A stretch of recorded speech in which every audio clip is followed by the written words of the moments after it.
हो गया, कर दो स्टार्ट।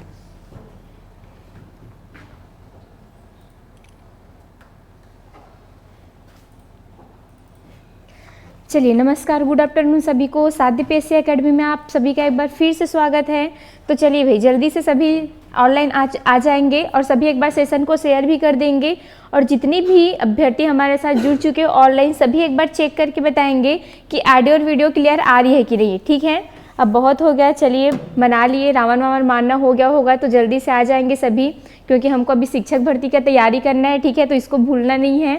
त्यौहार एक दिन का होता है, बिल्कुल आप लोग मनाइए, निश्चिंत मनाइए। उसके बाद बिल्कुल आप लोग अपने हर दिन की तरह पूरा क्लास में फॉर्म में आ जाइए। ठीक है, तो चलिए जल्दी से आ जाएंगे सभी, प्लस एक बार शेयर भी कर देंगे सेशन को। ठीक, और अभी हमारा कौन सा टॉपिक चल रहा था? मनोविज्ञान का। ठीक है, तो मनोविज्ञान का ही कंटिन्यू करते हैं। उसके बाद थोड़ा सा कूट वाले क्वेश्चंस देखेंगे कल परसों, फिर ये मनोविज्ञान भी क्या हो जाएंगे, खत्म हो जाएंगे। ठीक, फिर जो भी टॉपिक हुआ है उसे एमसीक्यू करेंगे। चलिए भाई, जल्दी से एक बार बताएंगे। वॉइस क्लियर आ रही है ना? फिर देख लेते हैं।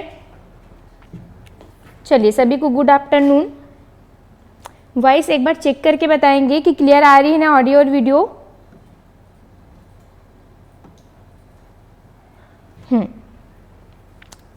गुड आफ्टरनून सभी को। ठीक, तो चलिए देख लेते हैं पहला क्वेश्चन क्या बोल रहा है मनोविज्ञान का।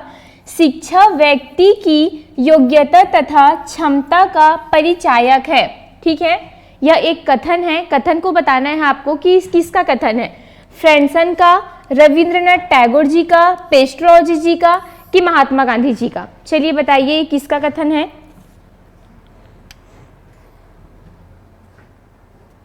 सभी को गुड आफ्टरनून। सविता जी, चिरंजीव जी, राजेश, रमेश जी, नीलम जी। चलिए एक बार सभी चेक करके बताएंगे सब ओके है ना? हाँ ठीक। चलिए इसका आंसर करेंगे सभी। इसका आंसर क्या हो जाएगा?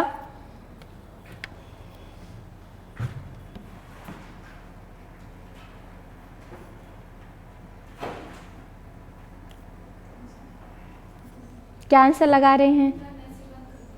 ठंडी लग रहा है, इसी के सामने बैठे रहते हो आप लोग। चलिए सविता जी का सबसे पहला आंसर आ रहा है बी। आप लोग बताइए। रविंद्रनाथ टैगोर जी का। ठीक, अच्छा रविंद्रनाथ टैगोर जी का एक और कथन था, याद है आप लोगों को? ठीक, तो देखिए, शिक्षा व्यक्ति की योग्यता तथा क्षमता का परिचायक है। ये फ्रेंसन का नहीं था। ठीक है, फ्रेंसन ने ऐसा कुछ भी कथन नहीं बोले हैं। उसके बाद रविंद्रनाथ टैगोर हो सकते हैं, लेकिन रविंद्रनाथ टैगोर का कथन ये नहीं था। याद करिए, आप लोगों को मैं बताई थी रविंद्रनाथ टैगोर ने क्या कहा था। वो एक ही कथन बोले थे कि जीवन की संपूर्ण सत्ता के साथ, है ना, समन्वय स्थापित करना ही क्या है? शिक्षा है। इनका कथन क्या था? जीवन की संपूर्ण सत्ता का समन्वय स्थापित करना ही क्या है? स्थापित करना ही शिक्षा है। ठीक है, चलिए महात्मा गांधी हो सकते हैं क्या? महात्मा गांधी का कथन याद है किसी को?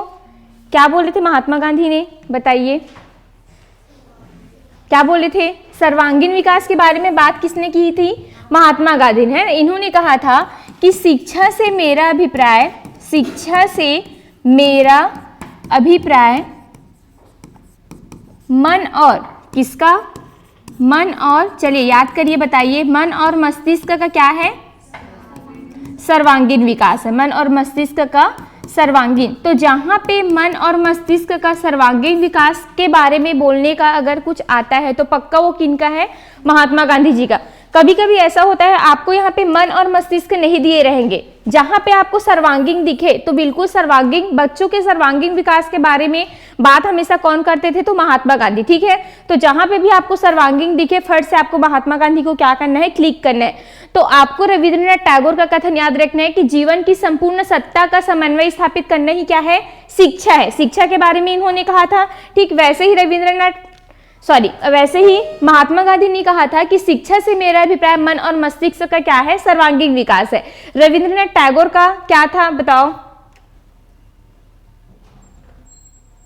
अंतर्निहित पूर्णता को अभिव्यक्त करना ही क्या है, शिक्षा है। ऐसा किन्होंने कहा था, रविंद्रनाथ टैगोर बोल दी क्या, स्वामी विवेकानंद ने। ठीक है, स्वामी विवेकानंद ने क्या कहा था कि अंतर्निहित पूर्णता को अभिव्यक्त करना ही क्या है, शिक्षा है। ऐसा किनका कथन था, तो स्वामी विवेकानंद का। तो तीनों का कथन को आप लोगों को एकदम रट लेना है, किनका किनका, रविंद्रनाथ टैगोर जी का और महात्मा गांधी जी का। बिल्कुल इसको पूछा जाता है। ठीक है, चलिए सभी को गुड आफ्टरनून। सभी आंसर बताएंगे पहले तो। चलिए, तो जितने भी यहाँ पे बी आंसर लगा रहे सभी का गलत हो जाएगा, क्योंकि मैं आप लोगों को बता चुकी हूँ कि रविंद्रनाथ टैगोर ने कहा था कि जीवन की संपूर्ण सत्ता का समन्वय स्थापित करना ही शिक्षा है। महात्मा गांधी भी नहीं होंगे, क्योंकि महात्मा गांधी ने कहा था कि शिक्षा से मेरा अभिप्राय मन और मस्तिष्क का सर्वांगीण विकास से है। तो कौन हो जाएंगे ये, बिल्कुल पेस्टोलॉजी हो जाएंगे। ठीक है, पेस्टोलॉजी वही पेस्टोलॉजी है जिसको हम पेम्पोलॉजी के भी नाम से जानते हैं। ठीक है, पेम्पोलॉजी, पेम्पोलॉजी बहुत सारे नाम हैं इनके, लेकिन पेस्टोलॉजी पेम्पोलॉजी सेम ही है। ठीक, आपको वहां पे कंफ्यूज नहीं होने हैं। पेम्पोलॉजी ने और का क्या था, मनोविज्ञान के बारे में, ये मन या मस्तिष्क का विज्ञान। मन या मस्तिष्क का विज्ञान ये कौन से स्तर में आए थे बताओ, चलो द्वितीय चरण में आए थे। ठीक है, और इन्होंने किसको झुटलाए थे, किनके कथन को झुटलाए थे इन्होंने, अरस्तु को। ठीक है, अरस्तु को झुटला करके पेस्टोलॉजी ने मन या मस्तिष्क का क्या कहा था, विज्ञान कहा था, मनोविज्ञान को। तो यहाँ से इतना आप लोगों को क्या रखना है, याद रखने दो। सबसे इंपॉर्टेंट है महात्मा गांधी का कथन, रविंद्रनाथ टैगोर का कथन और स्वामी विवेकानंद का कथन। तीनों के कथन को आपको बिल्कुल याद करके जाना है। ठीक है, भले मत पूछे, लेकिन आपको ये तीनों जो भी बोले हैं, सत्ता अगर है तो किनको याद रखना है हमको, रविंद्रनाथ टैगोर को। थोड़ा सा लगता है ना सत्ता मीन्स तो थोड़ा मतलब नेता टाइप से रहे होंगे ऐसे करके, है ना। वैसे ही आध्यात्मिक किस्म के कौन रहे थे, स्वामी विवेकानंद। तो जब भी क्या आता है, सर्वांगीण विकास, सर्वांगीण बोलती हूँ, है ना, अंतर्निहित मतलब पूर्णता में अभिव्यक्ति की अगर बात आती तो बिल्कुल वो किनका रहेगा, स्वामी विवेकानंद का। वही अगर रविंद्रनाथ टैगोर आते तो सत्ता के बारे और मन और मस्तिष्क का सर्वांगीण विकास है तो बिल्कुल वो किनका हो जाएगा, महात्मा गांधी जी का। ठीक है, क्लियर है इतना। चलिए आगे बढ़े फिर। तो इसका सही आंसर क्या हो जाएगा, पेस्टोलॉजी। सेकेंड क्वेश्चन है, शिक्षा से मेरा तात्पर्य बालक के सर्वांगीण विकास की प्रक्रिया से है, उक्त कथन है। चलो ये क्वेश्चंस फिर से आ गए, महात्मा गांधी का, स्वामी विवेकानंद जी का, रविंद्रनाथ टैगोर जी का, कि क्रो एवं क्रो का। चलिए बताइए। ठीक, तो बिल्कुल आपको किनको याद रखना है, महात्मा गांधी जी को याद रखना है। ठीक, तो देखो यहाँ पे मन और मस्तिष्क आया है क्या, नहीं आया है, तो वहां पे आप लोग थोड़ा सा दिमाग लगाना है। सर्वांगीण विकास करने की बात किसने कही थी, महात्मा गांधी ने। मन और मस्तिष्क भले ही ना आया हो, लेकिन बिल्कुल ये कथन किनका है, महात्मा गांधी का। ठीक है, तो ऐसे कभी कभी तोड़ के भी एकदम छोटा छोटा भी दे देते, तो आप लोगों को बिल्कुल याद रखना है। स्वामी विवेकानंद का कौन सा वाला है बताओ जल्दी से, अंतर्निहित पूर्णता को अभिव्यक्त करना ही क्या है, शिक्षा है। ठीक है, रविंद्रनाथ टैगोर का जहाँ पे क्या आता है, सत्ता की बात आई, मतलब वो बिल्कुल किनका हो जाएगा, रविंद्रनाथ टैगोर जी का। ठीक, तो यहाँ से इतना याद रहेगा आप लोगों को। चलिए देख लेते हैं नेक्स्ट क्वेश्चन क्या बोल रहे हैं। लिंडग्रेन से शिक्षा मनोविज्ञान के घटक बताए हैं, लिंडग्रेन ने। ठीक है, शिक्षा मनोविज्ञान के कितने घटक बताए हैं, चलिए बताइए। अधिगम कर्ता, अधिगम प्रक्रिया, अधिगम स्थिति की उपयुक्त सभी। ठीक है, तो ये सब क्या है, शिक्षा मनोविज्ञान के घटक है। शिक्षा मनोविज्ञान मतलब क्या है, जिसमें हमको शिक्षा देने की बात कही गई है, बालकों को हो चाहे किसी भी को, किशोरावस्था में हो, बाल्यावस्था में हो, सभी अवस्था में। ठीक, तो एक तो अधिगमकर्ता होने चाहिए जिनको हमको क्या देना है, शिक्षा देना है। अधिगमकर्ता कौन है, अभी आप लोग हो कि मैं हूं, आप लोग हो। ठीक है, तो एक वहां पे अधिगमकर्ता होने चाहिए। अधिगम की प्रक्रिया होनी चाहिए, जो भी प्रक्रिया हमको बच्चों को सिखाना है वो क्या होगा, अधिगम की प्रक्रिया। तीसरा क्या होना चाहिए, अधिगम स्थिति, मतलब आप किस स्थिति में अधिगम क्या कर रहे हो, सिखा रहे हो। ठीक है। तो प्रक्रिया, स्थिति और क्या हो जाएगा, अधिगम कर्ता, ये तीनों। उसके बाद और है, ठीक, आपको याद रखना है अधिगम अनुभव, एक और है अधिगम का अनुभव, अधिगम अनुभव, ठीक। फिर एक रहेगा शिक्षण, अधिगम शिक्षण या शिक्षण की स्थिति, ठीक है, यहां पे ऐसे भी ले सकते हो, शिक्षण स्थिति, ये। तो इसको भी आप लोगों को याद रखना है। अधिगम अनुभव का मतलब है, मतलब अधिगम के माध्यम से, मतलब अनुभव के माध्यम से जो हम क्या करते हैं, सीखते हैं। अनुभव के माध्यम से जो हम अधिगम करते हैं वो अधिगम अनुभव, प्लस शिक्षण स्थिति, मतलब स्थिति बोलने का मतलब है किन किन शिक्षण सामग्री का यूज हम बच्चों को सिखाने के लिए कर रहे हैं, वो क्या हो जाएगा, शिक्षण स्थिति। तो ये सारी चीजें जो है वो किनका भाग है, किनका घटक है, तो शिक्षा मनोविज्ञान का घटक है, ठीक है। तो इसको आप लोगों को याद रखना है, अधिगम कर्ता, अधिगम प्रक्रिया, स्थिति, अधिगम का अनुभव, मतलब अनुभव के माध्यम से जो हम अधिगम कर रहे हैं उनके बारे में बताया गया है, और शिक्षण स्थिति मतलब कौन कौन से शिक्षण विधियों का हमको क्या करना है, यूज करना है बच्चों को पढ़ाने के लिए, इसके बारे में बात की गई। तो इसका आंसर क्या हो जाएगा, उपयुक्त सभी जो है वो क्या हो जाएगा, सही आंसर हो जाएगा, ठीक है। और जितने भी डी लगा रहे हैं वेरी गुड, सबका आंसर बिल्कुल सही हो जाएगा। चलिए देख लेते हैं। Good afternoon Manish ji. Next question है, निम्न में से किस विधि का संबंध अरस्तु से माना जाता है, ठीक। निरीक्षण विधि, उपचारात्मक विधि, प्रयोगात्मक विधि की तुलनात्मक विधि, चलिए बताइए, ठीक। तो आप लोग पूरा विधि के बारे में पढ़े हो। विधि, प्रविधि, पद्धति क्या होती है, किसी भी कार्य को करने के लिए हमारे पास एक क्या होता है, विधियां होती है, मतलब अनेक प्रकार की क्या होती है, किसी भी कार्य को करने के लिए विधि होती है, तरीका होता है, उसी को क्या बोला जाता है, विधि या पद्धति। जैसे हमको मनोविज्ञान में, शिक्षा मनोविज्ञान के बारे में क्या करना है, बच्चों को बताना है, तो उसमें भी हम किसी न किसी पद्धति का या विधि का यूज करेंगे ना भाई, ठीक है। तो शिक्षा मनोविज्ञान में कितने प्रकार की विधि बताई गई है, चलिए बताइए, पढ़े हो ना आप लोग, हाँ, दो बना दी तब समझ गए क्या, ठीक। कौन कौन सा, चलो बताओ, वेरी गुड, ठीक है। एक कौन सा, आत्मनिष्ठ विधि, आत्मनिष्ठ विधि, और दूसरा वस्तुनिष्ठ विधि, वस्तुनिष्ठ विधि, ठीक है। याद रखना इसको, यहां से क्वेश्चंस उठ जाते हैं कभी कभी, ठीक। तो शिक्षा मनोविज्ञान में विधि को कितने भागों में बांटा गया है, विधियों को दो भागों में बांटा गया है। कौन कौन सा, एक आत्मनिष्ठ विधि, एक वस्तुनिष्ठ विधि। इसी पे आज पूरे एमसीक्यू बेस्ड है, इसको अगर आप लोग समझ गए तो पूरा आज का एमसीक्यू ऐसे ही बनेगा आप लोगों से, ठीक है। तो आत्मनिष्ठ विधि में सिर्फ आप लोगों को दो विधि को बस याद रखना है, ठीक। कौन कौन सा, एक आत्मनिरीक्षण विधि, कौन सा विधि, मतलब आत्मनिष्ठ विधि के अंतर्गत दो विधि को रखा गया, उसके बाद जितने भी विधि है सब किस में आ जाएंगे, वस्तुनिष्ठ। आत्मनिष्ठ बोलने का मतलब है कि अपने बारे में जानना, आत्म मतलब समझ गए ना, आत्म मतलब सिर्फ अपने बारे में जानना, अपने आत्मा के बारे में जानना।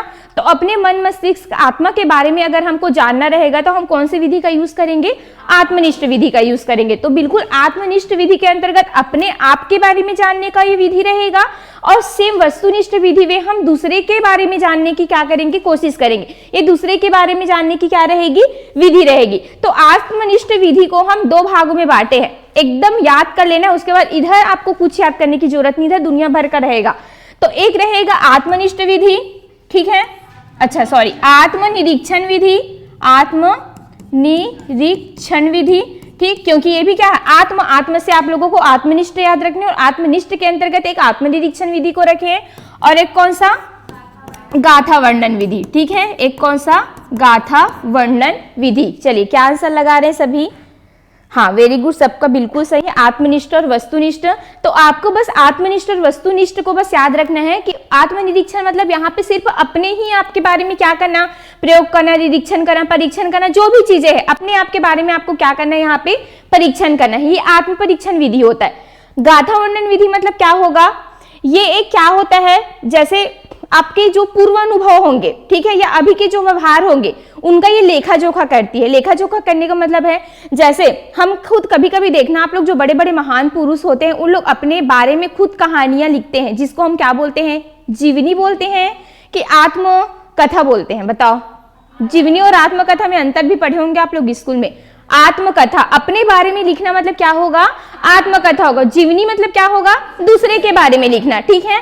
तो ये गाथा वर्णन जो विधि होता है ना, वो जीवनी से क्या होता है, रिलेटेड होता है। मतलब जो भी आप पूर्व में अनुभव किए रहोगे, आपके लाइफ के साथ में जो भी घटनाएं घटी रहेगी, ये सब किसके अंतर्गत आएंगे, गाथा वर्णन के अंतर्गत आएंगे। इसी में आप पूरा अपने बारे में इसमें क्या करोगे, वर्णन करोगे। ठीक है, तो आत्मनिरीक्षण, गाथा वर्णन याद रहेंगे। उसके बाद जितने भी विधि आते हैं, ठीक है, जैसे साक्षात्कार विधि हो गए, वस्तुनिष्ठ में जितने भी दूसरे के बारे में हमको जानना है, जैसे साक्षात्कार विधि हो गए, है ना, परीक्षण विधि हो गए, इसको आपको याद करने की जरूरत नहीं है। बस मोस्ट इंपॉर्टेंट है आत्मनिरीक्षण विधि और गाथा वर्णन विधि, इसको बस आपको क्या रखना है, याद रखना है। फिर पूरा आपका एमसीक्यू यहीं से बनेंगे। एक हो जाएंगे प्रश्नावली, इसमें बहुत सारे आ जाएंगे। ठीक है, प्रश्नावली आ जाएंगे, विविधात्मक आ जाएंगे, जीवन इतिहास विधि, जीवन इतिहास विधि जब आप लोग व्यक्तित्व परीक्षण पढ़ते हो तब भी इसको परीक्षो। ठीक, यहाँ पे परीक्षण विधि है तो निरीक्षण विधि भी आ जाएंगे, निरीक्षण विधि भी आ जाएंगे।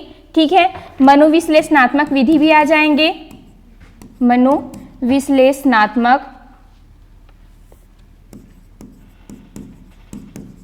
मनोविश्लेषणात्मक विधि भी आ जाएंगे। ठीक, फिर तुलनात्मक विधि, तुलनात्मक के बाद आ जाएंगे प्रयोगात्मक के बाद आ जाएंगे मनोभौतिकी विधि। ठीक, ये सब के बारे में थोड़ा थोड़ा बस पढ़ना है। इनके जैसे विकासात्मक विधि, ये इंपॉर्टेंट है ना, ये बच्चों के लिए भी पूछा गया है कि बच्चों के लिए विकासीय विधि सही है कि तुलनात्मक विधि सही है, पूछा गया था क्वेश्चन एक बार सीजीटीट में। ठीक, शिक्षक भर्ती में भी आया हुआ था समाज वित्तीय विधि। तो जहां से क्वेश्चन हमको पढ़ना है, ठीक, उसको बस याद रखना है। दुनियादारी दुनिया भर का आप लोगों को याद नहीं रखना है, क्योंकि इसी में बहुत सारे क्वेश्चंस बनते हैं। तो आत्मनिष्ठ से बस आपको आत्मनिरीक्षण याद रखना है, गाथा वर्णन याद रखना है। उसके बाद जितनी भी विधि है, जिस दूसरों के बारे में जानेंगे, उसको बस यहाँ से आप लोगों को क्या करना है, याद करें। अब जैसे जैसे एमसीक्यू आते जाएंगे, मैं इसके आप लोगों को जो भी मतलब प्रतिपादन करता है उसको भी बताते जाऊंगी। ठीक है, आप लोगों को भी थोड़ा थोड़ा याद रखना है। जैसे गाथा वर्णन विधि के कौन है, साक्षात्कार विधि के कौन है, प्रश्नावली की कौन है। तो यहाँ से जैसे जीवन इतिहास है, इसके बारे में पूछा जाता है, समाज वित्तीय के कौन है, विकासात्मक के कौन है, तुलनात्मक के कौन है, इसको पूछा जाता है। तो जैसे जैसे एमसीक्यू आते जाएंगे फिर हम लोग बनाते जाएंगे। तो ये दोनों समझ में आया। ठीक, अगर आपको कभी भी पूछे इसमें से कौन सा आत्मनिष्ठ विधि नहीं है, इसमें से कौन सा वस्तुनिष्ठ विधि नहीं है, तो बना लोगे आप लोग। ठीक है, चलिए एसी को बंद करवा दिया आप लोग, और मुझे गर्मी लग रही है। इसका तो रिमोट नहीं दिख रहा है, यही है क्या? चलिए ठीक, आगे बढ़े फिर। तो इसका आंसर क्या हो जाएगा, निम्न में से किस विधि का संबंध अरस्तु से माना जाता है। ठीक है, तो आपको याद रखना है अरस्तु ने कौन सा विधि दिया था, तो तुलनात्मक विधि। और तुलनात्मक विधि बताओ, ये आत्मनिरीक्षण विधि है, सॉरी आत्मनिष्ठ विधि है कि वस्तुनिष्ठ विधि है? वस्तुनिष्ठ विधि है। इसमें से निरीक्षण विधि कौन सी विधि है? वस्तुनिष्ठ। उपचारात्मक, वस्तुनिष्ठ। जितने भी प्रयोगात्मक, तुलनात्मक ये विधि दिख रही है, सबके सब कौन सी विधि है? वस्तुनिष्ठ विधि है। ठीक है, तो तुलनात्मक विधि से आपको किनको याद रखना है? अरस्तु को। तुलनात्मक विधि के प्रतिपादक कौन हो जाएंगे? अरस्तु। तो जितने भी डी आंसर लगा रहे, वेरी गुड सबका। हाँ, हुमायूं नामा जैसे जीवनी है ना, जीवनी मतलब वो दूसरे के बारे में लिखे गए थे। ठीक है, मतलब दूसरे ने लिखा था तो वो जीवनी हो जाता है, लेकिन आत्मकथा स्वयं के बारे में लिखे थे। जैसे हम लोग बहुत सारे साहित्य में पढ़ते हैं, साहित्यकार लोग अपने अपनी जीवनी लिखे थे, है ना, हिंदी में भी पढ़ते हैं, तो वो सब क्या होते हैं? आत्मकथा होते हैं, अपने बारे में लिखना, और जीवनी मतलब दूसरे के बारे में लिखना।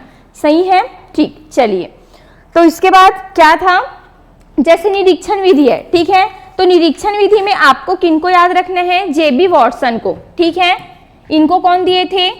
जे.बी. वॉटसन। ठीक, निरीक्षण विधि के प्रतिपादन करता कौन है? जे.बी. वॉटसन। जे.बी. वॉटसन ने क्या किए थे? निरीक्षण किए थे। ठीक है, फिर आता है उपचारात्मक विधि। उपचारात्मक विधि थोड़ा सा लाइटनर विटनर करके है, तो इसको आपको ज्यादा याद करने की जरूरत नहीं है, बस जहां से क्वेश्चंस आते हैं उसको याद रखना है, लाइटनर और विटनर। ठीक है, कौन हो जाएंगे? उपचारात्मक विधि के। प्रयोगात्मक विधि के बताओ, चलो सभी को पता है कौन होंगे? विलियम वुंड है कि जेम्स? William wound. ठीक है, वेरी गुड। कौन हो जाएंगे?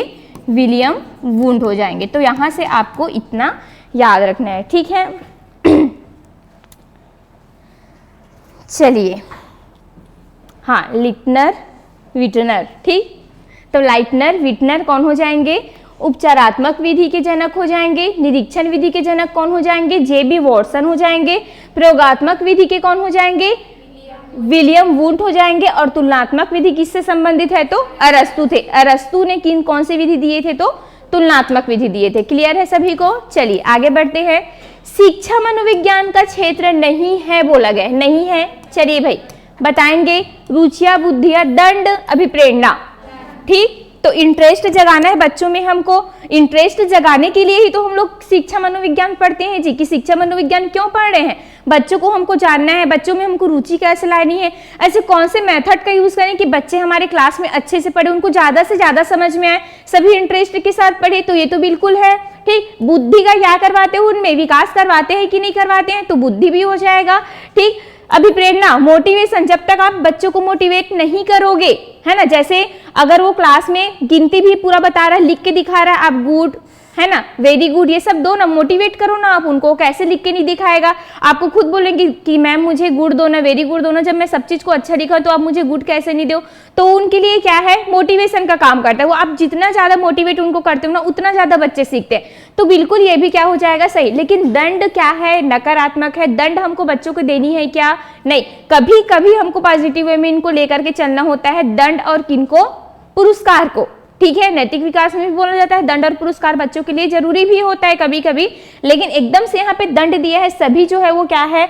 पॉजिटिव है, लेकिन दंड एकदम निगेटिव है कि नहीं यहाँ पे? तो यही इसका क्या हो जाएगा? सही आंसर हो गया। हम लोग दंड के बारे में शिक्षा मनोविज्ञान में बिल्कुल भी नहीं बताते हैं। दंड बच्चों को कैसे देना है, कैसे टाइप को मारना है, कैसे मुर्गा बनाना है, कैसे टेबल में खड़ा करना है, ऐसे सीखते हो क्या शिक्षा मनोविज्ञान में? कभी भी नहीं। तो दंड इसमें का क्षेत्र का बिल्कुल भी, शिक्षा मनोविज्ञान का क्षेत्र का बिल्कुल भी पार्ट ये नहीं है। क्लियर है? चलिए भाई सभी एक बार सेशन को शेयर कर दीजिए अगर बिल्कुल अच्छा लग रहा होगा तो। सभी के सभी आज कहाँ चले गए हैं? मना रहे हो क्या आप लोग अभी भी दशहरा? आप लोगों का छुट्टी ही नहीं हुआ है क्या? चलिए भैया पढ़ाई में लग जाइए आप लोग, है ना। कभी भी नोटिफिकेशन आ सकता है शिक्षक भर्ती का, तो आप लोग बिल्कुल सीरियस रहिए। देखो सरकार ऐसा है ना, वो खुद दबाव में है ना, वो लाएंगे ही लाएंगे अभी 26 में। और ऐसे मतलब सुनने में आ रहा है कि आपका सीजीटेट पहले होगा, उसके बाद शिक्षक भर्ती होगा। तो सोचो, मतलब ऐसे भगवान से आप लोग प्रे करो तैयारी करने के बाद कि सीजीटेट फरवरी में है, 1 फरवरी में, मार्च में जस्ट आप लोगों का एग्जाम ले ले वो, क्योंकि उसके बाद अगर जून जुलाई में, हाँ सोना नहीं है, ठीक है, जून जुलाई में अगर एग्जाम होते हैं, ठीक है, हाँ वो समझ गई मैं किन के बारे में बात कर रही हूँ। जून जुलाई में अगर आपके एग्जाम होते हैं तो आपका कॉम्पिटिटर और बढ़ जाएंगे, ठीक है। और वो कॉम्पिटिटर जो तैयारी कर करके बैठे हैं उनके बारे में बात हो रही है, ठीक है, समझ गई प्यारी, ठीक है। चलो क्लियर है। तो शिक्षा मनोविज्ञान का उद्देश्य नहीं है, बताना है आपको कौन सा नहीं है, उचित पाठ्यक्रम का निर्धारण करना, तथ्यों का संग्रहण करना, शिक्षा के सिद्धांतों की खोज नहीं करना, कि शिक्षण विधियों में सुधार करना। चलिए बताइए, तो यहाँ पे नहीं है पूछा गया, निगेटिव है, तो इसका आंसर भी कैसा होगा? निगेटिव हो सकता है, ठीक। तो उचित पाठ्यक्रम का निर्माण करना, ये तो बिल्कुल शिक्षा मनोविज्ञान का क्या है? उद्देश्य है ना भाई। जब तक उचित आप लोग पाठ्यक्रम नहीं बनाओगे बच्चों को कैसे पढ़ाओगे? ठीक, वेरी गुड वेरी गुड, सबका आंसर बिल्कुल सही है, ठीक है। तथ्यों का संग्रहण करना, जो भी तथ्य है ना, उनको बच्चों को हमको कैसे पढ़ाना है, तो सबसे पहले आप लोग संग्रहित करते हो कि नहीं करते हो? कौन से विधि से पढ़ाना है ना, कैसे पढ़ाना है, ऐसे कौन से मेथड का यूज करें। शिक्षा के शिक्षण विधियों में सुधार करना, जो भी आपके शिक्षण विधि में अगर त्रुटि हो रही है, बच्चे इंटरेस्ट नहीं ले रहे हैं, तो कैसे टाइप से मुझे पढ़ाना है, आप सुधार करते हो कि नहीं? तो तभी तो हम लोग शिक्षा मनोविज्ञान पढ़ते हैं। लेकिन शिक्षा के सिद्धांतों की खोज नहीं करना, सिद्धांतों की खोज नहीं करते हो क्या? बिल्कुल करते हैं भाई। शिक्षा मनोविज्ञान में बोला ही जाता है कि आपको जितना हो सके सिद्धांतों का क्या करना है? खोज करना है। तो यहाँ पे सी जो है वो क्या हो जाएगा? इसका बिल्कुल सही आंसर हो जाएगा, ठीक। निगेटिव क्वेश्चंस के लिए निगेटिव आंसर। चलिए भाई देख लेते हैं। अगर आप लोगों को क्लासेस बिल्कुल अच्छी लग रही होगी तो लाइक कर दीजिएगा, ठीक है। चलिए चैनल में अगर नए हो तो बिल्कुल आप लोग साध्य पेशे एकेडमी के साथ जुड़कर तैयारी करना चाहते हो और एक पोस्ट बिल्कुल आप लोग लेना चाहते हो तो बिल्कुल आप लोग क्लासेस भी ज्वाइन कर सकते हो। अभी सभी क्लासेस जो है वो पूरा चल रहा है, ऑफर चल रहे हैं, ठीक है। तो बिल्कुल आप लोग इस ऑफर का फायदा उठा सकते हैं। चलिए भाई, मनोविज्ञान त्रुटियों से हमारी रक्षा करती है, यह कथन है मॉन्टेसरी का, गैरिसन व अन्य का, फ्रॉबेल का, कि पेस्ट्रोलॉजी का? तो ऐसे क्वेश्चंस तो बनेंगे नहीं आपसे, मुझे पता है। चलो फिर भी तुक्का लगा सकते हो। अगर आप लोग तुक्का लगाते तो किसको लगाते? मैम आज आप बहुत सुंदर दिख रही। अरे यार, हाँ चलो थैंक यू। चलिए भाई आंसर देना है, ठीक है, मैम को नहीं देखना है। बी आ रहा है, आप लोग बताइए। है हाँ, वेरी गुड, ठीक। तो यहाँ पे मनोविज्ञान त्रुटियों से हमारी रक्षा करते हैं। जो मनोविज्ञान है ना वो त्रुटियों से हमारी रक्षा करती है। बिल्कुल, हम लोग मनोविज्ञान क्यों हमारे सिलेबस में लाया गया है, ताकि हम मनोविज्ञान पढ़ें और जो भी हम त्रुटि कर रहे हैं बच्चों को सिखाने के लिए उसको हम क्या कर सके, सुधार सके, है ना। तो ऐसा किनका मानना था, बिल्कुल ये गैरिसन व अन्य का मानना था। गैरिसन बीच बीच में आएंगे ना, हर बाल मनोविज्ञान में भी आएंगे देने के लिए, विकास में भी आएंगे, ठीक है, पियाजे के भी सिद्धांत में आएंगे, तो ये हर चीज में आते हैं, शिक्षा मनोविज्ञान से लेकर व्यक्तित्व। तो गैरिसन आते, तो गैरिसन का कभी कभी पूछा भी जाता है, तो बिल्कुल इनको याद रखना कि मनोविज्ञान त्रुटियों से हमारी क्या करती है, रक्षा करती है, और बिल्कुल क्या हो जाएगा, सही हो जाएगा, ठीक है। चलिए मंजुलता जी आपको भी गुड आफ्टरनून, ठीक। तो गैरिसन और कौन हो जाएंगे, अन्य हो जाएंगे। नेक्स्ट क्वेश्चन देख लेते हैं। शिक्षा मनोविज्ञान की प्रथम पाठ्य पुस्तक टॉक टू टीचर्स, ठीक है, टॉक टू टीचर्स है, हाँ बिल्कुल सही है। टॉक टू टीचर्स किसने लिखी, आंसर है, ऑप्शन है आपके, जेम्स ने, वुंट ने, मैकडूगल ने कि सल्ली ने, ठीक। तो विलियम सबका विलियम रहेगा, बस विलियम वुंट याद रखना है, जेम्स याद रखना है, सल्ली याद रखना है, मैकडूगल याद रखना है। पहले जमाने में पूरा विलियम ही नाम होते थे उन लोगों का, ठीक है। विदेशी में हमेशा विदेश लोग विलियम ही करते रहते थे। हाँ चलो हो गया बस। हाँ ब्लैक बोर्ड को देखो कितना सुंदर लग रहा है, ठीक है। चलिए, तो शिक्षा मनोविज्ञान की प्रथम पाठ्य पुस्तक टॉक टू टीचर्स, आपको याद रखना है ये जो टॉक टू टीचर्स है ना वो किनका बुक है, बताओ ये बुक किनका है, किसने लिखी थी, सिल्ली, पक्का पढ़े हो, ठीक। तो आपको याद रखना जो सबसे ज्यादा फेमस कौन है, सबसे ज्यादा जो विलियम वुन को भी पीछे छोड़ देते हैं, जेम्स है, कौन है, मैकडूगल है, कौन बोले, जेम्स है ना, हाँ वो जेम्स, खाने वाला जेम्स, ठीक है। तो बिल्कुल किनका बुक है ये, विलियम जेम्स का, ठीक। टॉक टू टीचर्स, तो देखो विलियम जेम्स ने जो बुक लिखी है, पियाजे ने जो बुक लिखी है, एटलीस्ट इनके बुक्स को कभी कभी आप लोग थोड़ा सा देख के जाना एक बार, क्या पता बुक्स को कभी कभी पूछ दे, है ना। तो उनको अगर हार्ड क्वेश्चंस बनाने रहेंगे ना तो बिल्कुल आपको बुक्स को पूछेंगे, कुछ सीजीटेट में पूछा हुआ है, आप लोग देखना, ठीक है। तो इसको मतलब एकदम सबके बुक्स को पूरा दुनिया भर का नहीं करना है, वाइगोस्की का, है ना, उनका, ब्रूनर का, सबका नहीं करना है, क्योंकि बुक्स तो सभी ने लिखे हैं कुछ ना कुछ, तो सबका नहीं करना है। जैसे पियाजे है, पियाजे के बुक को देख लेना, साइकोलॉजी वाले जितने भी लिखे हैं, बाल विकास वाले, है ना, चिल्ड्रन वाले, सबको देख लेना, चाइल्ड डेवलपमेंट वाले बहुत सारे लिखे उन्होंने। विलियम जेम्स ने लिखे है talk to teachers, talk to teachers, ठीक है। इसका हिंदी में क्या होगा अर्थ, बताओ तो क्या होगा जी, हाँ, टॉक टू टीचर्स मतलब अपने टीचर्स से क्या करना, बातें करना। तो ऐसा किन्होंने लिखा है, विलियम जेम्स ने लिखा था। तो बिल्कुल आपको याद रखना है शिक्षा मनोविज्ञान की प्रथम पाठ्य पुस्तक की जाती है। इसी कारण सबसे ज्यादा शिक्षा मनोविज्ञान से किनको जोड़ते हैं, विलियम जेम्स को ही जोड़ते हैं ना। सबसे पहले शिक्षा मनोविज्ञान में हालांकि बहुत लोग आए थे, लेकिन सबसे ज्यादा उन्होंने रिसर्च किसने किया था, तो विलियम जेम्स ने किया था। टॉक टू टीचर्स आपको याद रखना है, उनके बुक का नाम है। नेक्स्ट क्वेश्चन है, शिक्षा मनोविज्ञान शिक्षा का विज्ञान है, ठीक है। शिक्षा मनोविज्ञान शिक्षा का विज्ञान है, यह परिभाषा किसने दी है, प्रोट्रॉल ने, सारेवा, टेलफोर्ट ने, प्रोपिल ने कि वॉटसन ने। चलिए, तो ऐसे कभी कभी क्वेश्चंस आ जाते हैं इधर उधर घूम फिर के, तो कभी कभी इसको ऐसे एमसीक्यू में याद रख लेना है, थ्योरी में ज्यादा ऐसे क्वेश्चंस को पढ़ना नहीं है आप लोगों को, ठीक है। जितने भी मनोवैज्ञानिक जो फेमस है उनका ही कथन आपको याद रखना है। हमारे जो भारतीय मनोवैज्ञानिक है, ठीक, जैसे महात्मा गांधी जी है, वो मनोवैज्ञानिक नहीं है, लेकिन जो भी कथन उन्होंने किए हैं बच्चों के बारे में जो दिए, मनोवैज्ञानिक के बारे में दिए हैं, मनोविज्ञान के बारे में जो कथन उन्होंने बोले हैं, वो सबको आप लोगों को रविंद्रनाथ टैगोर का, विवेकानंद जी का, महात्मा गांधी जी का, इनको एटलीस्ट याद रखना ही है।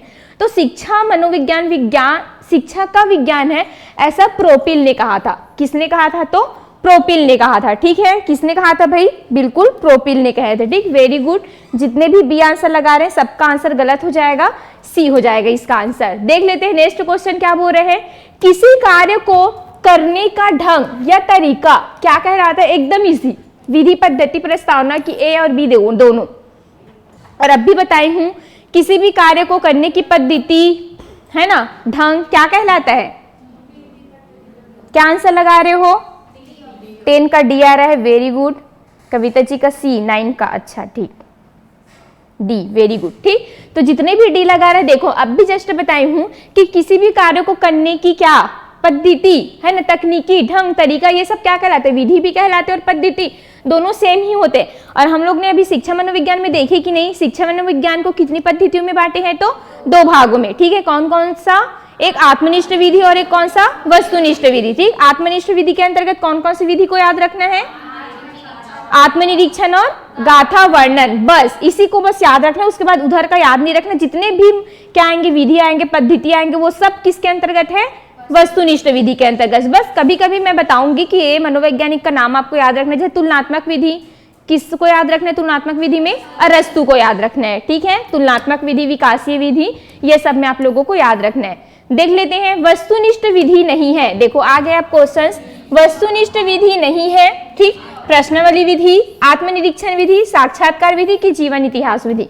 तो अभी जस्ट मैं इससे पहले समझाई हूँ, वो समझ में आ गया होगा, तो बिल्कुल ये बन जाएगा एक बार में क्वेश्चंस। चलिए भाई, बिल्कुल सही है, हाँ वेरी गुड। चलिए देख लेते हैं, वस्तुनिष्ठ विधि नहीं है बोला गया है, तो देखो वस्तुनिष्ठ विधि कौन कौन से? एक तो प्रश्नावली विधि है, दूसरे को हम प्रश्न देखे थे कि नहीं? प्रश्नावली विधि के कितने टाइप से देखे थे, बताओ जल्दी से? 4 टाइप से। कौन कौन सा? ठीक, एक बंद प्रश्नावली, ठीक, बंद अंत वाले, एक कौन सा? बंद अंत वाले मतलब प्रश्नावली विधि, ठीक, एक खुला अंत वाले, एक कौन सा? मिश्रित देखे थे, ठीक, और एक कौन सा? द्विविभाजक। ठीक, इसका और बहुत सारे नाम भी होता है, तो आप लोगों को द्विविभाजक करके याद रखना है। ओनली जिसका 2 आंसर रहता है, इसका बहुत सारे आंसर रहेंगे, सॉरी एक ही आंसर रहेगा, एक क्वेश्चन का एक ही आंसर, इसमें एक क्वेश्चन के बहुत सारे आंसर खत्म ही नहीं होंगे, इसका आंसर एक बार में खत्म होगा, इसलिए दोनों रहेंगे मिश्रित में, और द्विविभाजक में इसके 2 आंसर रहेंगे। ठीक है, इसमें से एक को आपको चूज करना होता है। वही अगर हम वस्तुनिष्ठ विधि के बारे में देखें तो ये तो बिल्कुल है प्रश्नावली, क्योंकि हम दूसरे को प्रश्न करते हैं कि नहीं? वस्तुनिष्ठ मतलब भी दूसरे को प्रश्न करना होता है। साक्षात्कार विधि भी दूसरे को बिठाकर उनके व्यवहार के बारे में, व्यक्तित्व के बारे में इंटरव्यू लेते हो कि नहीं लेते हो, तो साक्षात्कार विधि है कि नहीं है। जीवन इतिहास विधि, किसी भी जीवन के बारे में इतिहास लिखना क्या होता है? जीवन इतिहास विधि होता है। तो ये भी क्या है? दूसरे के ही बारे में लिख रहे हैं कि नहीं? तो ये तीनों की तीनों क्या है? वस्तुनिष्ठ विधि है। लेकिन आत्मनिरीक्षण विधि कौन सी विधि है? आत्मनिष्ठ विधि। ठीक है, ये क्या है भाई? आत्मनिष्ठ विधि। तो यहां से आप लोगों को इतना याद रखना है। वेरी गुड, बिल्कुल सही है सभी का। ठीक, चलिए देख लेते हैं नेक्स्ट क्वेश्चन क्या बोल रहे हैं। नेक्स्ट क्वेश्चन है आत्मनिरीक्षण विधि है, बताना है आपको आत्मनिरीक्षण विधि अमनोवैज्ञानिक, परंपरागत, मनोवैज्ञानिक के ए और बी दोनों है। चलिए बताना है 12 का आंसर। ठीक, तो मनोवैज्ञानिक मतलब क्या होता है? मनोवैज्ञानिक दूसरे के मन के बारे में जानना, मतलब ये पक्का कौन सी विधि होगी? मनोवैज्ञानिक जो है वो आत्मनिष्ठ होगी कि वस्तुनिष्ठ होगी? बताओ तो, वस्तुनिष्ठ होगी कि नहीं होगी? ठीक, मनोवैज्ञानिक जो विधि है वो क्या है? अपने आप में वस्तुनिष्ठ विधि है, क्योंकि इसमें हम दूसरे के बारे में भी जानते हैं सबसे ज्यादा, तो ये वस्तुनिष्ठ विधि के अंतर्गत आएगा। इसमें पूछा गया है आत्मनिरीक्षण, याद करिए आत्मनिरीक्षण और गाथा वर्णन किसके अंतर्गत पढ़े थे? इसको आत्मनिष्ठ विधि के अंतर्गत पढ़े थे, जिसमें हम स्वयं के बारे में क्या कर रहे थे? जान पा रहे थे। तो यहाँ पे जो अमनोवैज्ञानिक है, तो अमनोवैज्ञानिक ही मतलब होता है स्वयं के बारे में जानना। ठीक है, परंपरागत विधि भी इसी को बोला जाता है, आत्मनिरीक्षण विधि को ही। ठीक, तो ये IMP है, इसको याद रखना आप लोग। परंपरागत विधि का दूसरा नाम ही आत्मनिरीक्षण विधि है, आत्मनिरीक्षण विधि का दूसरा नाम ही क्या है? परंपरागत विधि है। तो ऐसे पूछ भी दिया जाता है परंपरागत विधि और कौन सी विधि है? आत्मनिरीक्षण विधि का दूसरा नाम क्या है? तो बिल्कुल आपको याद रख लेना है, क्या है? आत्मनिरीक्षण विधि। आत्मनिरीक्षण विधि को ही परंपरागत विधि बोला जाता है और मनोवैज्ञानिक भी बोला जाता है, क्योंकि दोनों में आप दूसरों के बारे में क्या करोगे? सॉरी, अपने बारे में क्या करोगे? जानोगे, और मनोवैज्ञानिक में आप दूसरों के बारे में जानोगे। तो यहाँ पे ए और बी क्या हो जाएंगे? दोनों सही हो जाएंगे। ठीक, और जितने भी डी लगा रहे हैं वेरी गुड, सबका आंसर एकदम सही हो जाएंगे। देख लेते हैं नेक्स्ट क्वेश्चन क्या बोल रहे हैं। आत्मनिरीक्षण विधि से किसका संबंध है? चलिए भाई बताइए, आत्मनिरीक्षण विधि से किसका संबंध है? जॉन लॉक का, जॉन डीवी का, जॉन एडम्स का कि वॉटसन का? चलिए बताइए। ठीक, तो वॉटसन से अभी जस्ट बताई हूं कौन सी विधि के जनक है ये? चले गए अचेतन मन में। जल्दी अर्ध चेतन मन में खोजो जल्दी। वॉटसन, वॉटसन, वॉटसन याद रखना आप लोगों को किनको? निरीक्षण विधि। ठीक है, निरीक्षण विधि के जनक कौन है? वॉटसन है। निरीक्षण विधि के प्रतिपादनकर्ता कौन है? वॉटसन है। ठीक, एलिमिनेशन मेथड का यूज करो। जॉन एडम्स ने कोई भी नहीं दिए थे। ठीक, डीवी का हो सकता है। अब जो आत्मनिरीक्षण विधि है, तो आत्मनिरीक्षण से आपको याद रखना है किनको? जॉन लॉक को। ठीक है, ये जो जॉन लॉक है वही आत्मनिरीक्षण विधि के क्या है? प्रतिपादक है। ठीक है, एक एक करके जानेंगे, आप इसको एक एक बार नोट करते जाना, इसको याद रखना। आत्मनिरीक्षण विधि कभी कभी पूछा जा सकता है। आत्मनिरीक्षण विधि मतलब अपने स्वयं के बारे में जानना, और इनके प्रतिपादक कौन है? अपने स्वयं के बारे में अवलोकन करना, निरीक्षण करना, परीक्षण करना, ये आत्मनिरीक्षण विधि होता है। तो इनके प्रतिपादनकर्ता कौन है? तो बिल्कुल आपको किनको याद रखना है? जॉन लॉक को। ठीक है, तो इसको जॉन को क्या कर दो? अपने अपने बारे में जानकर उनको क्या कर दो? लॉक कर दो। ठीक है, जॉन लॉक बोलते हैं कि अपने अपने बारे में जानकर क्या कर दो? सभी लॉक कर दो अपने माइंड में। ठीक है, ऐसा किनका कथन था? जॉन लॉक का। तो बिल्कुल आपको याद रखना है जॉन लॉक से किनको? आत्मनिरीक्षण विधि को। निरीक्षण विधि किनका है? और निरीक्षण विधि आत्मनिष्ठ है कि वस्तुनिष्ठ है? जल्दी बताओ, क्योंकि दो ही देखे थे हम लोग आत्मनिष्ठ में, तो सोचने की जरूरत नहीं है। क्या है? वस्तुनिष्ठ है। आत्मनिरीक्षण, आत्मा आएगा तो कभी भी आपको भूलना ही नहीं है, भले वहां पे निरीक्षण लग जाए, लेकिन निरीक्षण विधि अलग से सेपरेट, वो उनका खुद वो क्या है? वस्तुनिष्ठ का है। ठीक, वो किनका है? आत्मनिष्ठ का है। तो इतना आपको यहाँ से याद रखना है। चलिए देख लेते हैं नेक्स्ट क्वेश्चन क्या बोल रहे हैं। आत्मनिष्ठ विधि है, बताना है आपको उपचारात्मक विधि, प्रयोगात्मक विधि, गाथा वर्णन विधि कि मनोभौतिकी विधि। ठीक है, हाँ ऐसे आंसर आना चाहिए फट से। तो देखो आत्मनिष्ठ विधि इसमें से कौन से हो जाएंगे? गाथा वर्णन विधि मैं आपको बताई थी, हमने दो प्रकार से देखे थे, एक कौन सा? आत्म निरीक्षण विधि, ठीक, और एक कौन सा? गाथा वर्णन विधि। ये दोनों किसके अंतर्गत आ जाएंगे? आत्मनिष्ठ विधि। लेकिन जो उपचारात्मक विधि है, प्रयोगात्मक विधि है और मनोभौतिकी विधि है, ये तीनों को हम किस में देखे थे? वस्तुनिष्ठ विधि में। ठीक है, अब आप लोगों को बताना है गाथा वर्णन विधि के प्रतिपादक कौन है। चलो जल्दी से कमेंट करके बताएंगे, ऑनलाइन वाले ऑफलाइन वाले भी बताएंगे जल्दी से। तब तक मैं दूसरा क्वेश्चन बता रही हूँ। पढ़ रही हूँ ना पूरा आप लोग? कैसे? चलो बताओ। नेक्स्ट क्वेश्चन है, किसी विधि को अंतरा अनुभवों को संचय विधि कहते हैं। मतलब किस विधि को अंतरा अनुभवों की विधि को क्या बोलते हैं? संचय विधि कहते हैं। गाथा वर्णन विधि, साक्षात्कार विधि, सांख्यिकीय विधि कि समाज मित्ति विधि? ठीक है, बताइए। अब भी आत्मनिरीक्षण में अपने बारे में क्या करना? स्वयं निरीक्षण करना। गाथा वर्णन में क्या करना? अपने ही बारे में गाथा लिखना पूरा, ऐसे करके याद रखना। ठीक है, अपने बारे में पूरा आत्मकथा लिख देना, वो क्या होगा? गाथा वर्णन। वर्णन करना अपने बारे में, गाथा लिख देना। ठीक है, तो किस विधि को अंतरानुभव, मतलब इसमें हम पहले के जो हमारे पूर्व अनुभव रहेंगे और हमारे जो व्यवहार रहेंगे उनका ये क्या करता है? लेखा जोखा करता है। लेखा जोखा करने का वही मतलब है ना भाई, कहानियां ही लिख रहे हैं एक प्रकार से हम अपने लाइफ के बारे में। तो यहाँ पे अंतरानुभवों को संचय करता है, तो बिल्कुल हम संचय करके रख दो एक डायरी वायरी में या किसी भी चीज में लिख के, है ना। तो बिल्कुल वो कौन सी विधि है? गाथा वर्णन विधि। और गाथा वर्णन विधि कौन सी विधि है? वस्तु आत्मनिष्ठ की वस्तुनिष्ठ? तो आत्मनिष्ठ। ठीक है, फिर जो साक्षात्कार विधि है, सांख्यिकीय विधि है, समाज मित्ति विधि है, ये कौन सी विधि है? वस्तुनिष्ठ थी। साक्षात्कार विधि में हम दूसरे के बारे में जानते, प्रत्यक्ष रूप से इंटरव्यू लेकर के। सांख्यिकीय विधि का मतलब होता है बच्चों को, हमको मतलब किसी के बारे में अगर हमको जानना है तो उनको संख्या के माध्यम से जानते हैं, जैसे कितना मतलब इसमें इसकी पर्सनैलिटी क्या है, व्यक्तित्व क्या है, तो संख्याओं के माध्यम से उनके साथ हम क्या करेंगे? जानने की कोशिश करेंगे। समाज मित्ति में क्या होता है? समाज के बारे में पूछते हैं।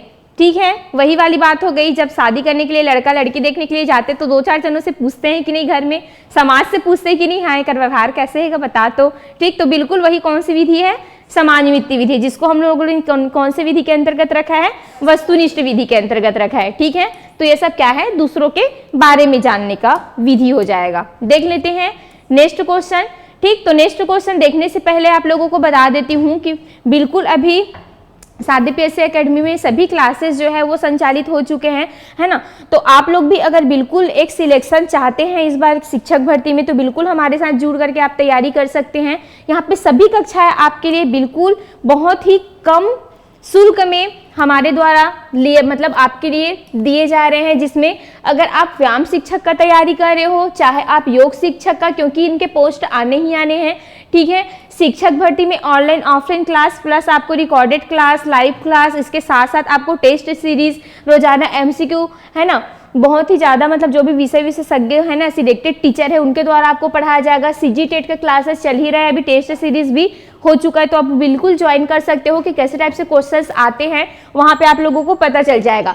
संस्कृत व्याख्याता का कर रहे हो, चाहे आप जीव विज्ञान का कर रहे हो, रसायन शास्त्र का, जितने भी व्याख्याता का आप लोग कर रहे हो, इसकी क्लासेस संचालित हो चुकी है, तो जितने भी आसपास में तैयारी कर रहे होंगे उन तक आप लोग बिल्कुल उनको बता दीजिएगा। अमीन पटवारी की क्लासेस भी बिल्कुल चल ही रही है, टेस्ट सीरीज भी स्टार्ट हो चुका है।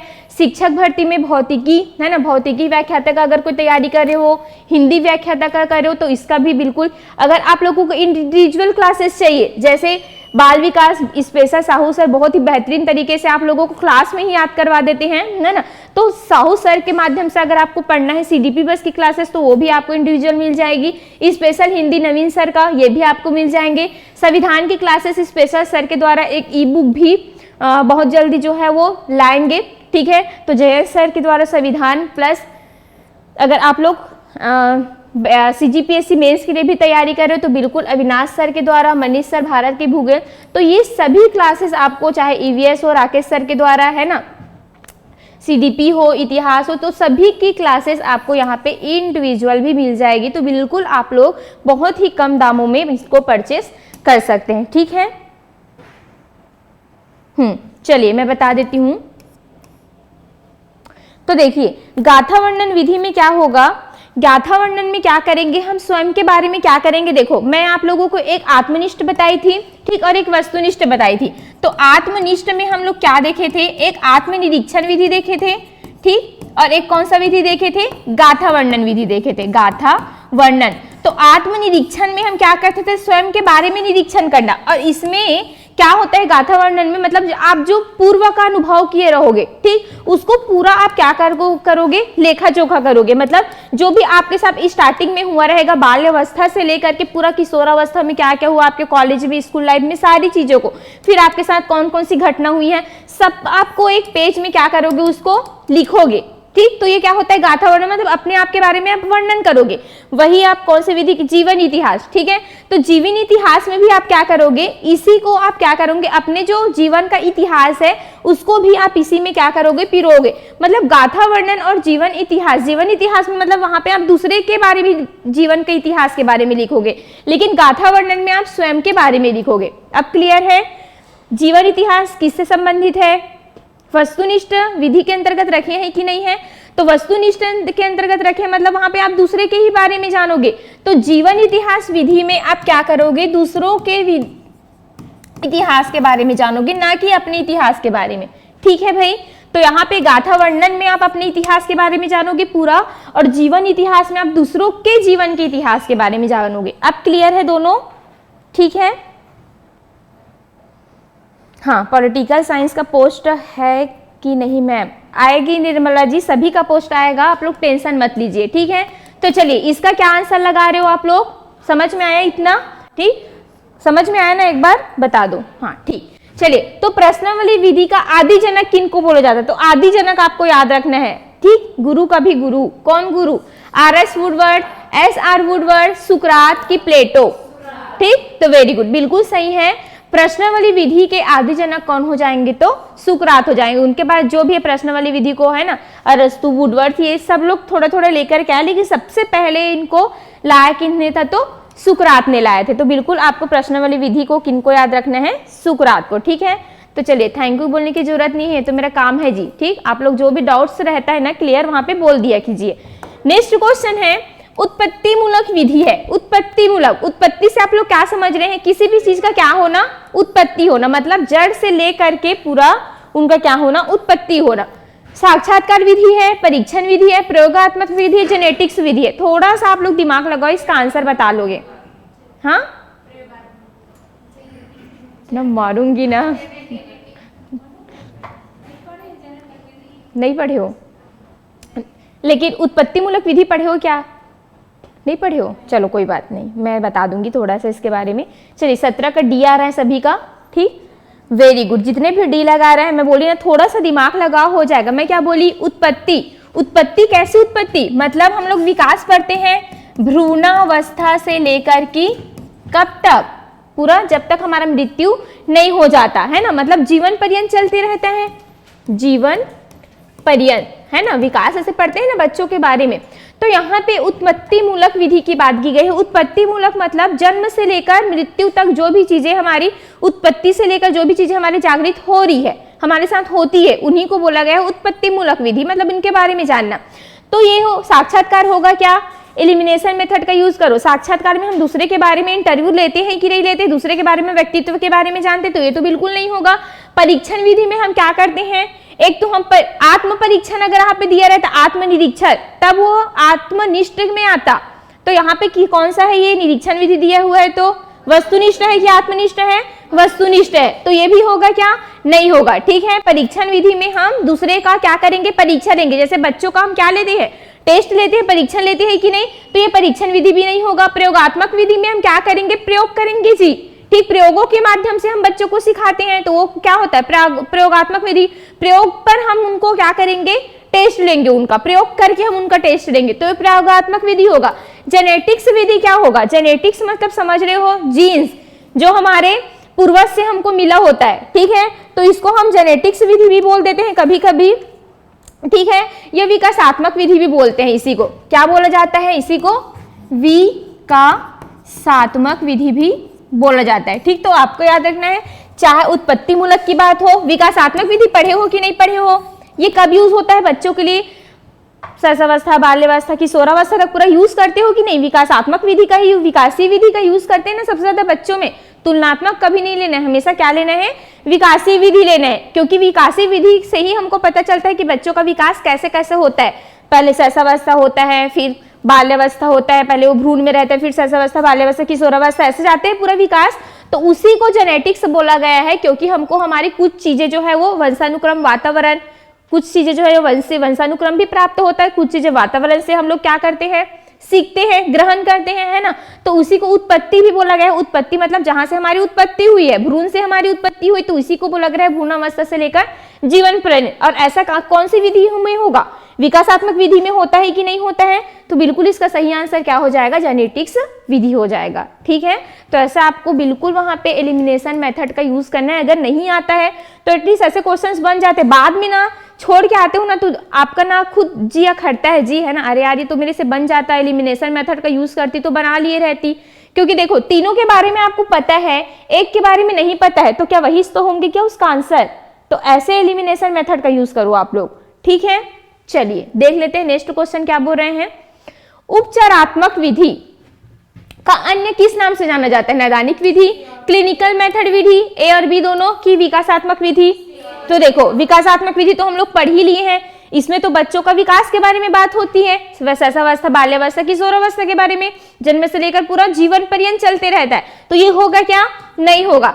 उपचारात्मक बोला गया, उपचारात्मक मतलब आपको सर्दी, बुखार, खांसी लगता है तो बिल्कुल आप लोग उपचार के लिए किसके पास जाते हो, डॉक्टर के पास जाते हो। उपचार के लिए आप डॉक्टर के पास जाते हो, तो सबसे पहले डॉक्टर क्या आपको डायरेक्ट जाके इंजेक्शन लगा देते हैं क्या, पहले आप यहाँ पे नाड़ी को चेक करेंगे, है ना, बुखार चेक करेंगे, खांसी कब से हो रहे हैं पूछेंगे, पूरा आपके जितनी भी समस्या है उसको पहले वो जानेंगे, उसके बाद वो कहीं जाकर आपको इंजेक्शन, सुई, जो भी दवाई आपको देंगे कि नहीं देंगे। सेम हमारे साथ भी ऐसा होता है स्कूल में। उपचारात्मक मेथड जब हम लोग उपचारात्मक मूल्यांकन का यूज करते हैं ना, तो सबसे पहले तो हम लोग बच्चों के किसके बारे में जाएंगे, कठिनाई है, क्या क्या कठिनाई हो रहा है, चेक करेंगे उसको डॉक्टर की तरह, है ना, कि इसको क्या नहीं पढ़ने आ रहा है, ये कैसे नहीं सीख रहा है, इनको कैसे सिखाएं। तो ये सब चीजों का हम पहले उनको क्या करेंगे, कठिनाइयों पहले मतलब उनको चेक करेंगे क्या क्या कठिनाई आ रही, तब वही कठिनाई को हमको क्या करना है, उनको दूर करना है। तो बिल्कुल वो कौन सा मेथड हो रहा है, उपचारात्मक होता है कि नहीं होता है। ठीक, तो यहाँ पे उपचारात्मक को हम और क्या बोलते हैं, नैदानिक विधि भी बोलते हैं कि नहीं बोलते हैं, निदान कर रहे हैं कि नहीं कर रहे हैं उनका। और क्लिनिकल, क्लिनिकल मतलब वही क्लिनिक जाते हो नहीं डॉक्टर के पास, तो जैसे आप डॉक्टर टच वच करके आपको देख वेख के आपके कठिनाइयों को, समस्या को देख के आपको जैसे दवाई देते, वैसे ही सेम ही हमको भी बच्चों के साथ करना होता है। तो यही दोनों इसका क्या हो जाएगा, बिल्कुल सही आंसर। और दोनों जो है वो किसमें हिस्से में है, तो ए और बी दोनों क्या हो जाएंगे, सही हो जाएंगे। ठीक है, हाँ बिल्कुल सही है। उपचारात्मक में जब तक समस्या को आप लोग नहीं जानोगे तब तक बच्चों की समस्या का समाधान कर पाओगे क्या, नहीं कर पाओगे। तो इसी कारण ये विधि में भी दिया गया है। उपचारात्मक विधि को ही नैदानिक भी बोला जाता है, क्लिनिकल भी बोला जाता है, क्योंकि ये डॉक्टर के पास हम जाते हैं तो क्लिनिक की तरह काम करता है। ठीक है, चलिए, तो ऐसे क्वेश्चंस को बिल्कुल भी छोड़ के नहीं आना आप लोगों को। सांख्यिकीय विधि है, प्राचीन विधि है, नवीन विधि है, परंपरागत विधि है कि उपयुक्त विधि है। चलिए आंसर करना है जल्दी से कि सांख्यिकीय, हाँ बिल्कुल सही है। सांख्यिकीय विधि क्या है, चलिए भाई बताएंगे। ये नवीन है कि क्या है? आप लोग बताएंगे।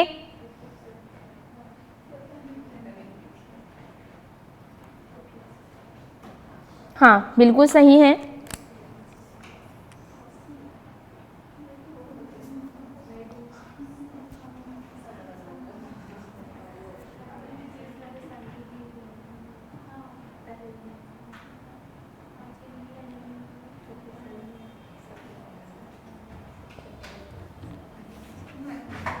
Very good. ठीक, तो देखो जो सांख्यिकीय विधि है ना, ये क्या है, एक नवीन विधि है। नवीन विधि बोलने का मतलब है, जैसे आप लोग देखना, हमको जैसे प्रोजेक्ट बनवाना है बच्चों का, ठीक है, तो क्या करते हैं, डेटा इकट्ठा करके लाओ बोलते हैं ना। जैसे अलग अलग पत्ती होगा बेटा तो उसका डेटा पूरा इकट्ठा करके लाना, फिर अपने प्रोजेक्ट में चिपकाना। जैसे अलग अलग पशु है उनके बारे में आप लोग पता करके आना, फिर उनका नाम वगैरह चिपकाना। तो वहां पे हम क्या कर रहे हैं, कहीं ना कहीं डेटा कलेक्ट करने की कोशिश करवा रहे हैं, ताकि बच्चों को और ज्यादा क्या हो सके, मतलब सोचने का, समझने का, ये सारी चीजों का विकास हो सके। तो बिल्कुल यहाँ पे वो सांख्यिकीय विधि हो जाता है। मतलब यहाँ पे हम क्या करवाते हैं, बच्चों का डेटा वगैरह कलेक्ट करवाते हैं। ठीक है, तो बिल्कुल ये कौन सी विधि है, नई विधि है। मतलब हम ये विधि को लाए हैं ताकि बच्चों का और सृजनशीलता का उसमें क्या हो सके, विकास हो सके। वो अपने अपने तरीके से मतलब ढूंढ ढूंढ के खुद से लाएंगे कि नहीं लाएंगे। ठीक, तो वहां पे क्या होता है, सृजनशील का विकास हो रहा है। और जहां पे सृजनशील आ रहा है मतलब वो बिल्कुल क्या होगा, नवीन होगा। और नवीन मतलब वो कौन सी विधि है, सांख्यिकीय विधि ही कौन सी विधि है, नवीन विधि है। ठीक है, न कि प्राचीन। ठीक, चलिए देख लेते हैं नेक्स्ट क्वेश्चन क्या बोल रहा है। उपचारात्मक या नैदानिक विधि उपयोगी है। चलिए भाई बताना है आप लोगों को। संवेगग्रस्त बालकों के लिए, बाल अपराधी बालकों के लिए, अध्ययन में कठिनाई अनुभव करने वाले बालकों के लिए कि उपयुक्त सभी के लिए। ठीक, तो ऐसे क्वेश्चन हमेशा आते रहे। हाँ, नवीन सर का भी एमसीक्यू नहीं होगा ईसा जी। ठीक है, इसके बाद जस्ट आप लोगों के लिए सर आएंगे। कौन से सर? हाँ, जयंत सर। ठीक है, जयंत सर लेंगे। नवीन सर का शायद तबियत ठीक नहीं है तो फिर वो क्लास नहीं ले पाएंगे। जयंत सर का एमसीक्यू होगा। ठीक है,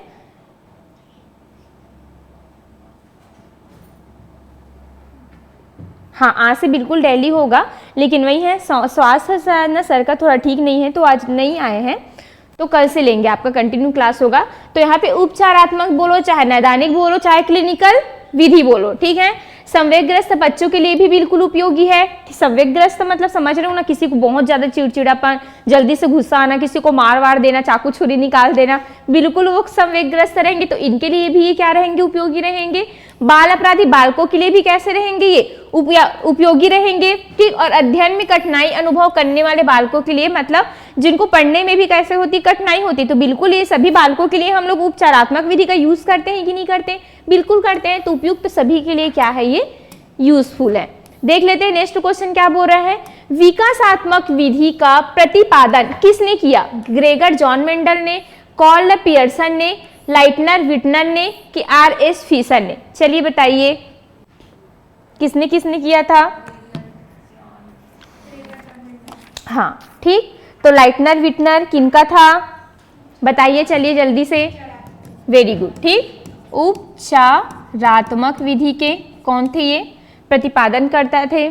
वही अगर हम किनकी बात कर ले, पियर्सन नहीं थे, फीसर भी नहीं थे, ग्रेगर जॉन मेंडल जो है वो बिल्कुल किनके, विकासात्मक विधि के कौन है, प्रतिपादन करता है। ठीक, तो आपको 3 से 4 विधि के प्रतिपादन करता याद हो गया। एक कौन सी विधि अब भी देखे हम लोगों ने, विकासात्मक। विकासात्मक विधि के कौन हो जाएंगे, ग्रेगर जॉन मेंडल। ठीक, उपचारात्मक विधि के कौन हो जाएंगे, लाइटनर विटनर। ठीक, वही हम कौन सी विधि देखे थे, तुलनात्मक विधि। तुलनात्मक विधि देखे थे हमने। तुलनात्मक विधि की कौन है, अरस्तु। ठीक, कौन है, अरस्तु। और एक कोई विधि देखी थी क्या हमने, वॉटसन देखी थी क्या, हाँ, निरीक्षण विधि। कौन सी विधि, निरीक्षण विधि। निरीक्षण विधि के प्रतिपादन करता कौन हो जाएंगे? तो जेबी वॉटसन। वॉटसन, ठीक है। तो यहां से आप लोगों को एटलीस्ट 3-4 मनोवैज्ञानिकों का नाम क्या रखना है? याद रखना है। और एक है विलियम वुंड, ठीक है। प्रयोगात्मक विधि, एक क्या? प्रयोगात्मक विधि। इनको भी याद रख लेना, किनको? विलियम वुंड को, विलियम वुंड को, ठीक। तो देखो एक साथ आ गए अब सभी, पूरा सभी में।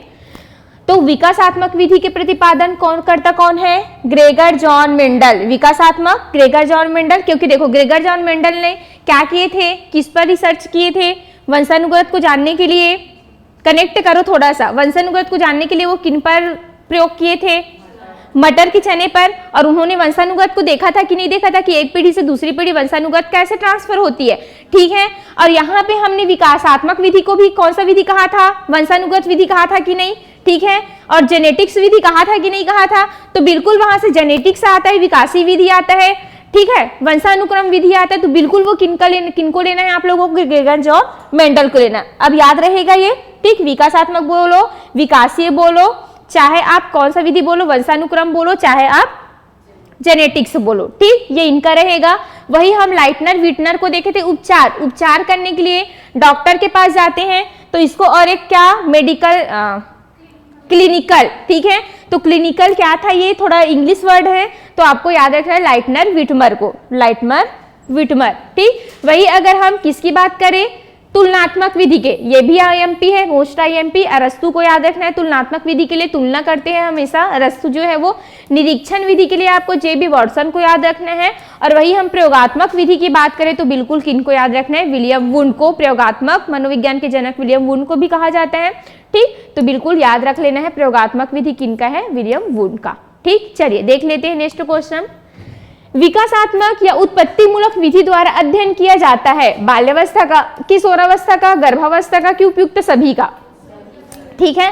तो अभी जस्ट बताइए ग्रेगर जॉन मेंडल कौन थे? इसके प्रतिपादन करता थे, ठीक है। विकासात्मक, चाहे इसको उत्पत्ति मूलक बोलो, चाहे आप इसको जेनेटिक्स बोलो, तो ये गर्भावस्था में भी यूजफुल है, बाल्यावस्था में भी यूजफुल है और किशोरावस्था में भी यूजफुल है। तो उपयुक्त सभी जो है वो उसका क्या हो जाएगा? बिल्कुल सही आंसर हो जाएगा। देख लेते हैं नेक्स्ट क्वेश्चन क्या बोल रहे हैं। अरस्तु का संबंध किस विधि से है? तुलनात्मक, मनोदैहिक, परीक्षण विधि, रेटिंग विधि, ठीक। डबल क्वेश्चन हो गया क्या? चलो कोई बात नहीं, ठीक है।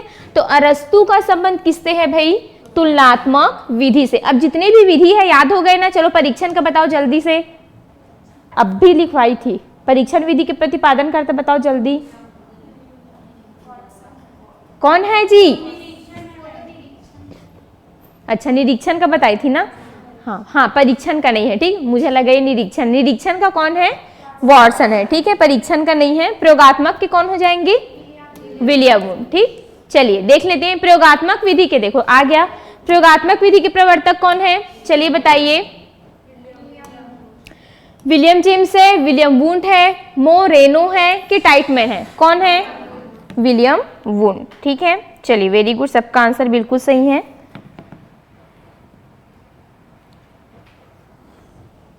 तो कौन हो जाएंगे भाई? प्रयोगात्मक विधि के प्रवर्तक कौन हो जाएंगे? विलियम वुंड हो जाएंगे, ठीक है। विलियम जेम्स का बुक बताओ नाम जल्दी से।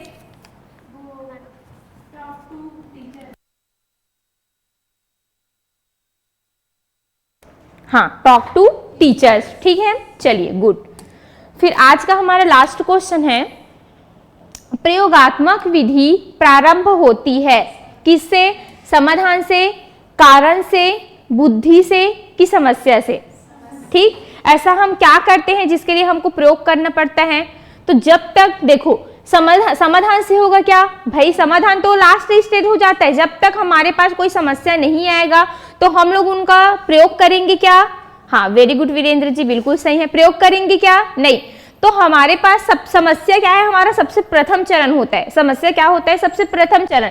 तो यहाँ पे समस्या दिया है। प्रयोगात्मक विधि का प्रारंभ क्या है? प्रथम चरण क्या है? समस्या है। समस्या आया, तब समस्या का हम लोग क्या किए? समाधान निकाला। और समाधान निकालने के लिए हमको कहाँ जाना पड़ेगा? प्रयोग करना पड़ेगा। प्रयोग करके बच्चों को साक्षात हमको क्या करना पड़ेगा, दिखाना पड़ेगा, तब कहीं जाकर के बच्चे क्या करेंगे, उस चीज को प्रत्यक्ष रूप से सीखेंगे। तभी तो हर चीज में आजकल हम लोग प्रैक्टिकल करते हैं ना, बच्चों को पूरा प्रैक्टिकल करके दिखाते हैं, ठीक है। कारण भी वहां पे हमको पता चल जाता है कि ऐसा क्यों हो रहा है। देखो मैं आपको बार बार अगर थ्योरी पढ़ाते रहूंगी ना, ये कारण है, ये इसका विशेषता है, तो वहां पे आपको कुछ समझ में नहीं आएगा। लेकिन उसी चीज को आपको एक बार मैं प्रैक्टिकल करके दिखा दूं और कुछ भी ना बताऊं, तो आप खुद ऑटोमेटिक उसका कारण भी लिख लोगे, ऐसा क्यों हो रहा है, विशेषताएं भी लिख लोगे, उसमें बहुत सारी चीजें आप लोग लिख लोगे, है ना। तो यही होता है, इसी कारण तो पूरा प्रयोगात्मक विधि का यूज किया जाता है किसी भी चीज में अच्छे से अच्छे प्रत्यक्ष रूप से बच्चों को सिखाने के लिए, ठीक है। और बुद्धि ये तो सबसे लास्ट स्टेज होता है जब हम यूज करते हैं, ठीक। तो बिल्कुल इसका सही आंसर क्या हो जाएगा, समस्या। जब तक हमारे पास समस्या नहीं रहेंगे हम लोग प्रयोग भी नहीं कर पाएंगे, ठीक है। हाँ चलिए, हाँ चलिए कोई बात नहीं, अब बाद में देख लीजिएगा, ठीक है। चलिए इसके बाद जस्ट सर की क्लासेस है, तो अभी सर के आते तक मैं आप लोगों को बता देती हूँ कि जितने भी तैयारी कर रहे होंगे शिक्षक भर्ती, CGPSC, CG व्यापम का, तो बिल्कुल आप लोग जुड़ सकते हैं मोर छत्तीसगढ़ बैच के साथ। जुड़ करके बिल्कुल आप लोग तैयारी कर सकते हैं बहुत ही बेहतरीन तरीके से साहू सर के द्वारा, ठीक है।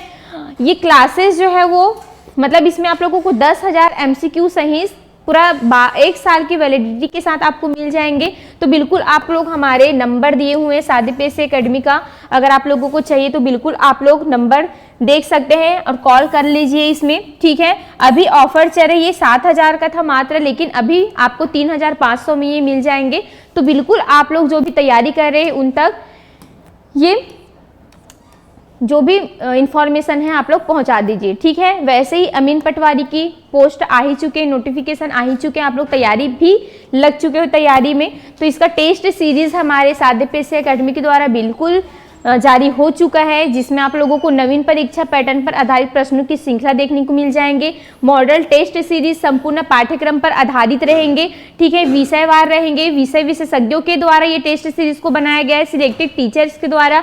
तो बिल्कुल आप लोग आज ही रजिस्ट्रेशन कर सकते हैं, ठीक है। इसमें आप लोगों को टोटल 11 टेस्ट देखने को मिल जाएंगे। तो बिल्कुल आपके आसपास में, आपके फैमिली मेंबर में, आपके फ्रेंड सर्कल में कोई भी अगर तैयारी कर रहे होंगे तो बिल्कुल आप तक उनको इन तक मतलब उन तक ये वीडियो आप लोग जरूर पहुंचा दीजिएगा कि साधीपेसे एकेडमी में टेस्ट सीरीज स्टार्ट हो चुके हैं। देखिए आप लोग जितना भी पढ़ोगे थ्योरी, जब टेस्ट सीरीज नहीं लगाओगे ना तो पता नहीं चलेगा क्वेश्चंस कैसे आते हैं, कितने मिनट में कितने क्वेश्चंस अटेम्प्ट करने हैं, है ना।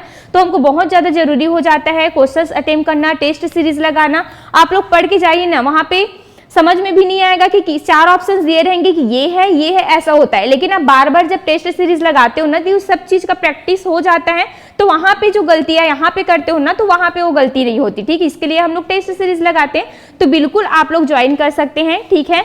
तो चलिए फिर इसी के साथ मैं अपनी वाणी को विराम देती हूँ। अब बिल्कुल सर आ चुके हैं और आगे की क्लास के लिए आप लोग ऐसे ही बने रहिए, ठीक है। अब सर की क्लासेस हैं, तो चलिए फिर इसी के साथ थैंक यू सभी को।